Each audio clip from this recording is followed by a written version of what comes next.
hello there.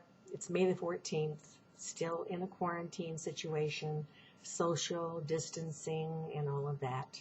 Although we're entering into phase one of opening back up Bend and restaurants and bars, and thankfully for Carl, his gym. We'll see how that works. He went back to work 3 weeks after we kept him home during the worst of the crunch at Safeway, and so far so good. Following all the protocols here at home that we know we need to be following. So today I'm going to read some more poetry for you, my precious family, and here we go. This is titled A Rorschach of Sorts. Facebook memes, analysis schemes, lead us where we never go. Really, friends, you want to know the food I love you wouldn't touch? Fascinating stuff? Nope, not so much. Famous folks I may have met, truth or fiction? Place your bet. Volunteer gigs I say I've done? Reality, yes, or tale I've spun? Dinner guests, alive or dead? Host this mess? I'd really dread. Jobs I've held, got time to spare? For all you know, it's just hot air. 10 things I hate that others love? Won't take the bait, I'm way above. Friendly analysis, not for me. Keep your armchair psychiatry. Alone with my thoughts, walking becomes therapy, rediscovery. This is what I crave in the winter of my life. Honest reflection. iTunes on iPhone, RESPECT blasting through my headphones, and away I go. I wrote the first stanza of this poem when I turned 70. I am now 78. And then recently I added a few more decades onto it. So here we go. On turning 70, here I stand, balanced on a precipice, squared off against the rain, laughing as droplets hit my face, arms outstretched, ready for more. On approaching 80, here I sit perched, for all the world to see, no longer concerned with image. Whatever comes, I will embrace life. No resting on my laurels, bring it on.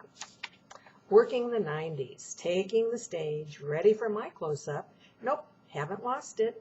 Lights, camera, action, standing ovations, rave reviews, and encore for posterity.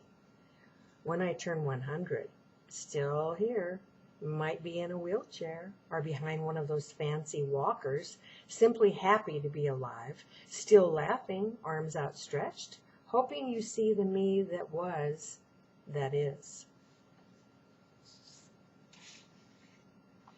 This is a very short one. I had a prompt, a poetry group I belonged to. There was a lady's mask lying on a bedroom dresser, and I wrote this very short poem. A mask. His choice. He cast the role. She played the part. Beauty he craved. His work of art. And then, of course, this one, you can't have a coronavirus and a pandemic and trapped in your house in your kitchen without writing something about food. So I wrote this. I live in a coronavirus food frenzy of my own making. Waistline expanding, brain turning to mush. Eggs, anyone? Scrambled, fried, poached? Side of waffles, French toast, fudge? Did you say fudge? On my food plan, never. Sundae? Did you say sundae? Strawberry, caramel, chocolate. Oh, but of course, today would be Sunday. Eat by expiration date? No problemo. Irrelevante. In the era of never-ending, gob-stopping, gummy-yummy COVID-style food, I am spinning, whirling out of control.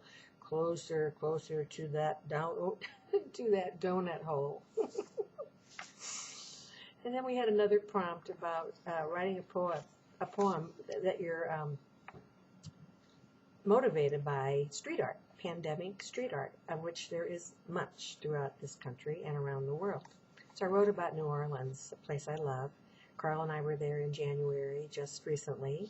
on our way to a week-long cruise. It's a miracle we survived that. So I wrote this about a boarded over restaurant bar, a huge window. Louis Armstrong had been painted on the board with his trumpet, had his trumpet up, and there was a mask over the trumpet. It was really neat street art.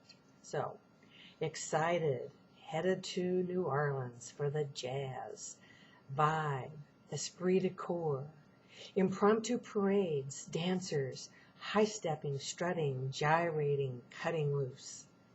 Reality all around me, windows boarded, graffiti, some of it good, most of it bad. Jazz is dead. Its ghost roams streets, dark, empty, waiting for the conductor to signal a new beginning. And on Mother's Day, for another challenge prompt, I wrote this. First of all, I'll give you a little bit of backstory. This is a bit of advice written by a physician way back in the 1800s, especially to mothers, which I thought appropriate. He said, "Never hug and kiss them. Never let them sit in your lap. If you must, kiss them once on the forehead when they say goodnight. Shake hands with them in the morning." And that made me think about my own mother, my grandfather, my grandmother, and what it must have been like for him. And I wrote this. I imagine it to be the way my great-grandparents raised my grandfather, a man I loved.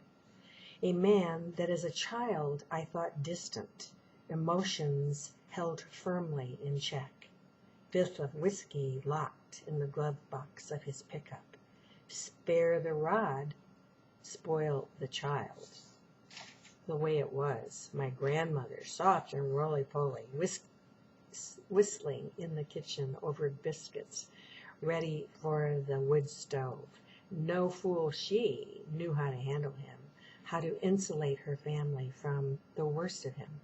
Spoil the child and spare the rod, her solution, her counterpunch. And the way it is, me, strong when faced with upheaval, patient when everything around me turns to chaos, forgiving the seemingly unforgivable, balanced in thought and deed, I aspired to model my mother. High praise as my children assure me I succeeded.